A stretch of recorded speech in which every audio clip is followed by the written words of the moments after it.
যেই হোক, যেই দলেরই হোক, যেই মতেরই হোক, যেই ধর্মের হোক, সেটা আমরা করব। তাদের বিরুদ্ধে যদি কোনো অভিযোগ থাকে, মামলা হয়, অবশ্যই তারা শাস্তির আওতায় যাবেন। কিন্তু অবশ্যই আমরা চাইব না যে এক্সট্রা জুডিশিয়াল কোনো অ্যাকশন তাদের উপর হোক, বিচার বহির্ভূত কোনো কাজ হোক, তাদের উপরে হামলা হোক, বা তাদের জীবনে যে হুমকি যেটা আছে সেটা আমার না।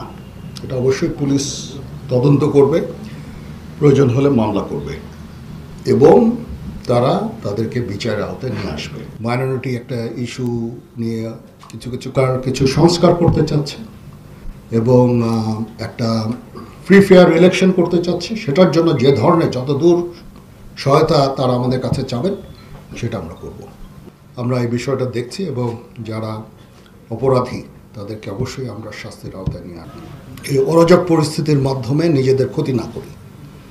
একটা প্রতিষ্ঠান বা একটা কোনো ফ্যাসিলিটি যেটা জনগণের পয়সায় তৈরি, এগুলো যদি আমরা অগ্নিসংযোগ করি, ভাঙচুর করি, ক্ষতি আমাদের। সেই দিকটা আমি নিশ্চিত সবাই খেয়াল রাখবে এবং এই সমস্ত কার্যকলাপ থেকে, ধ্বংসাত্মক কার্যকলাপ থেকে আমরা সবাই বিরত হব।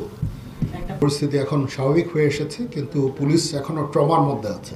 কারণ পুলিশের উপরে যে ধরনের হামলা হয়েছে, তারা একটা ট্রমার মধ্যে আছে এবং যত তাড়াতাড়ি সম্ভব, তারা যতক্ষণ তারা এই ট্রমা থেকে বের হয়ে আসবে, যত তাড়াতাড়ি আমরা ফেরত যেতে পারবো ইনশাআল্লাহ।